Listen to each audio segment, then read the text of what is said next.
Hi all, welcome back to Pranosini talks. ഇന്ന് പറയാൻ വേണ്ടി പോണത് ഒരു ഹിന്ദി സിനിമയുടെ ഒരു ചെറിയൊരു റിവ്യൂ പറയാൻ വേണ്ടി പോകുന്നത്. കാരണം ഈ സിനിമേനെ ഒരു ചെറിയ രീതിക്ക് തന്നെ ഈ ഒരു റിവ്യൂ കാരണമൊക്കെ പറഞ്ഞ് നിർത്താൻ വേണ്ടി പോലും പറ്റിയ കാര്യം മാത്രമേ ഉള്ളൂ. അതുകൊണ്ട് ആദ്യമേ തന്നെ നമുക്ക് സിനിമയുടെ ഒരു കഥയിൽ നിങ്ങൾ പോകാം. അതായത് സിനിമയുടെ പേര് സിർഫ് ഏകി ബന്ദാഹെ എന്നാണ് സിനിമയുടെ പേര്. എന്ന് വെച്ചതിൻ്റെ അർത്ഥം വെച്ച് കഴിഞ്ഞാൽ ഒരു ഒറ്റ മനുഷ്യൻ മാത്രം പോരാടുന്നു എന്നുള്ള അർത്ഥം വെച്ചാണ് ഇതിങ്ങനെ വന്നിരിക്കുന്നത്. വൺസ് എ ഹ്യൂമൻ മോർ എന്നാണ് ഇതാണിങ്ങനെ ഒരു അർത്ഥം ഇതിൻ്റെ. ഈ സിനിമ പ്രധാനമായിട്ട് ഫോക്കസ് ചെയ്യുന്ന കാരണം വെച്ച് കഴിഞ്ഞാൽ റേപ്പ് കേസ്, ഒരു പ്രായപൂർത്തിയാകാത്ത പെൺകുട്ടിക്കെതിരെയുള്ള ഒരു ലൈംഗിക അതിക്രമത്തിൻ്റെ ഒരു കേസ് വിസ്താരമാണ് കാണിക്കുന്ന പടത്തിനകത്ത്.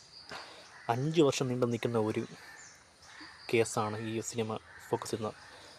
അപൂർ സിംഗ് കർക്കിയാണ് ഈ സിനിമ എടുത്തിരിക്കുന്നത്. ഇതിനകത്ത് പ്രധാന കഥാപാത്രമായി വരുന്നത് മനോജ് ബാജ്പേയിയാണ്.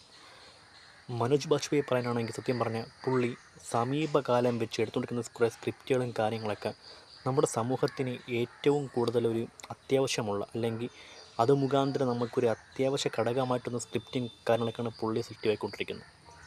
അദ്ദേഹം ചെയ്യുന്ന ഒരു സ്ക്രിപ്റ്റൊക്കെ വേറെ ലെവലാണ്. ഇവിടുത്തെ ഹിന്ദി തന്നെയുള്ള ടോപ്പ് സ്റ്റാർസിനെക്കാട്ടി അപ്പുറത്തിനൊത്ത ഒരു ഭയങ്കര നല്ല മികച്ച സ്ക്രിപ്റ്റും കാര്യങ്ങളൊക്കെയാണ് ഈ പുള്ളിക്കാരൻ ചൂസ് ചെയ്തുകൊണ്ടിരിക്കുന്നത്. പിന്നെ വേറെന്ന് വെച്ച് കഴിഞ്ഞാൽ ഇങ്ങനത്തെ ഒരു സ്ക്രിപ്റ്റ് പുള്ളി എടുത്തു എന്നുള്ളൊരു കാര്യമാണ് ഏറ്റവും പ്രധാനമായിട്ട് മറ്റൊരു കാര്യമായിട്ട് പറയേണ്ടത്. കാരണം ഇത്ര ഡീപ്പായിട്ടുള്ള ഒരു സബ്ജക്റ്റ്, കാരണം സാമൂഹിക പ്രതിബന്ധം, ഇന്ത്യ എന്ന് പറഞ്ഞ ഒരു രാജ്യം നടക്കുന്ന ഏറ്റവും വലിയ അനീതിയായിട്ടുള്ള ഒരു പീഡന കേസിൻ്റെ ഒരു സ്ക്രിപ്റ്റ് ഇദ്ദേഹം എടുത്തെങ്കിലുള്ള ഒരു കാര്യം, അതും ഇങ്ങേർക്കൊരു അപ്രീഷിയേറ്റും കൊടുക്കേണ്ട ഒരു കാര്യം തന്നെയാണ്. പ്രധാനമായിട്ട് ഫോക്കസ് വെച്ച് കഴിഞ്ഞാൽ പെൺകുട്ടികൾക്കെതിരെയുള്ള ലൈംഗിക അതിക്രമങ്ങളാണ് കാണിക്കുന്നത്. മെയിനായിട്ടും ആ രീതിയിൽപ്പെട്ട സംഭവമാണ് ചൂണ്ടിക്കാണിച്ച് പോയിക്കൊണ്ടിരിക്കുന്നത്. പിന്നെ ഈ ഒരു സിനിമ ആൾ ദൈവങ്ങളുടെ ഇപ്പം നമ്മൾ ഈ സൊസൈറ്റിയെ നോക്കുന്ന ചില ആൾ ദൈവങ്ങളൊക്കെ ഉണ്ട്. ഭയങ്കര നല്ല വ്യക്തിത്വങ്ങളെന്നൊക്കെ പറഞ്ഞ് പെണ്ണ് നടന്ന് കുമ്പിടുകയും പൂജ ചെയ്യുകയും വരുമാനം കൊടുക്കുകയും കാണിക്കയിടുകയും ചെയ്യുന്ന ഒരുപാട് ആൾ ദൈവങ്ങളൊക്കെ ഉണ്ട്. അവരെ ഉള്ളിലൊക്കെ നമ്മൾ അറിയാത്ത ചില ഇപ്പോൾ ഒരു മോശമായ ഒരു മനസ്സ്, സ്വഭാവം കാര്യങ്ങളൊക്കെ ഉറങ്ങിക്കിടപ്പുണ്ട്. ഇതും ഒരു സബ്ജക്റ്റായിട്ട് ഈ പടത്തിൽ കാണിക്കുന്നുണ്ട്. അത് മുഖാന്തരം പെട്ട ഒരു സംഭവമാണ് ഇതിങ്ങനെ പോയിക്കൊണ്ടിരിക്കുന്നത്. പ്രായപൂർത്തിയാകാത്തൊരു പെൺകുട്ടി ലൈംഗികമായ പീഡനത്തിന് ഇരയാവുന്നതും അത് മുഖാന്തരമുള്ള കേസ് വിസ്താരവും, പ്രതിയായിട്ട് നിൽക്കുന്ന ആ സ്ഥലത്ത് തന്നെ ഏറ്റവും അറിയപ്പെടുന്ന ഒരു ബാബ, സന്യാസി എന്നൊക്കെ നമ്മളിവിടെ മലയാളത്തിൽ പറയും. ആ ഒരു രീതിക്കാണ് കേസിൻ്റെ കാര്യങ്ങളെല്ലാം ഇങ്ങനെ പോയിക്കൊണ്ടിരിക്കുന്നത്. വളരെ സ്ലോ ഫേസിൽ പോയിക്കൊണ്ടിരിക്കുന്ന പടമാണെങ്കിൽ പോലും വളരെ സ്ലോ ഫേസാണ് പടം. പക്ഷേ ആ സ്ലോ ഫേസിൽ തന്നെ നമുക്ക് എനർജി തരുന്ന പല എലമെൻറ്റുകളും ഒളിഞ്ഞിരിപ്പുണ്ട്. അതാണ് മറ്റൊരു പ്രത്യേകത.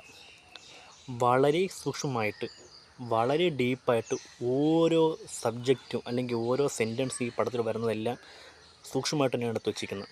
നമുക്ക് ഇന്ത്യയിൽ എന്താണ് ഇവിടെ വേണ്ടത്, എന്താണ് ഇവിടുത്തെ ഏറ്റവും വലിയ ആവശ്യം എന്നുള്ള കാര്യങ്ങളൊക്കെ തന്നെയാണ് ഇവിടെ പടം സൂചിപ്പിക്കുന്നത്.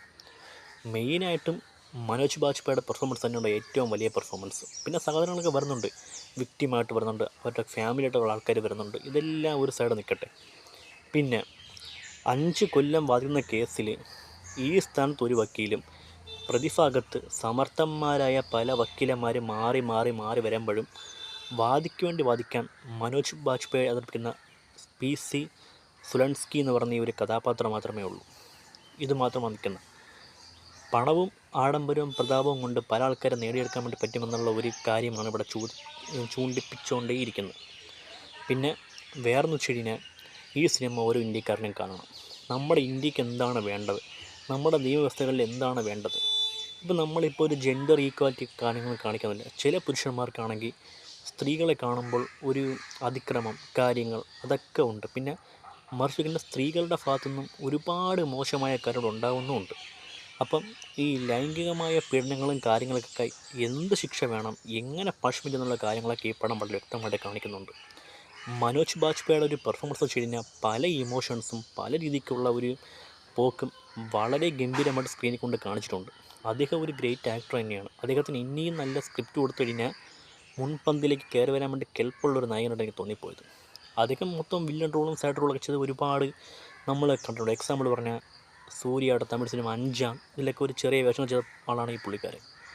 അപ്പം സംതൃപ്തി തരുന്ന ഓരോ ഇന്ത്യക്കാരനും അതങ്ങനെ ആയിരിക്കണമെന്ന് ചൂണ്ടിക്കാണിക്കുന്നൊരു പടമായിട്ടാണ് എനിക്ക് ഈ ഒരു പടം തോന്നിയത്. വളരെ ഗംഭീരമായ ഒരു തീമാണ് അവതരിപ്പിച്ചിരിക്കുന്നത് ഇവിടെ. ഇതെങ്കിലും കണ്ട് ഇന്ത്യൻ നിയമവ്യവസ്ഥ മാറണമെന്ന് ഞാൻ പറയാൻ വേണ്ടി പറ്റും. കാരണം തെറ്റ് ചെയ്താലും റേപ്പ് ചെയ്താലും അതിന് തെളിവുണ്ടോ എന്ന് ചോദിക്കുന്ന സൊസൈറ്റിയാണ് നമ്മളുള്ളത്. അതിന് തെളിവുണ്ടോ എന്നാണ് ചോദിക്കുന്നത്. ക്രൈം ചെയ്തതിനിപ്പോൾ തെളിവുണ്ടെന്ന് കാണിക്കാൻ വേണ്ടി ഇനി എന്താണ് ഒരു തെളിവായിട്ട് കാണിക്കേണ്ടത്?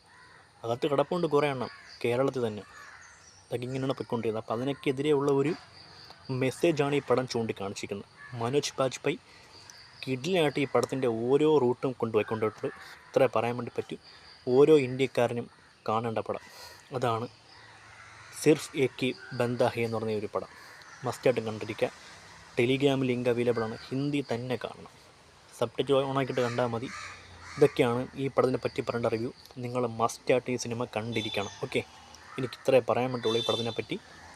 അപ്പോൾ നിങ്ങൾക്ക് എൻ്റെ ഈ വീഡിയോ ഇഷ്ടപ്പെട്ട് നിങ്ങൾ ചാനൽ സബ്സ്ക്രൈബ് ചെയ്യുക, ഈ വീഡിയോ ലൈക്ക് ചെയ്യുക. ഓക്കെ, അപ്പോൾ ഞാനൊരു മറ്റൊരു സിനിമയുടെ ഒരു വിഷയം Pranav signing out. Bye. Okay.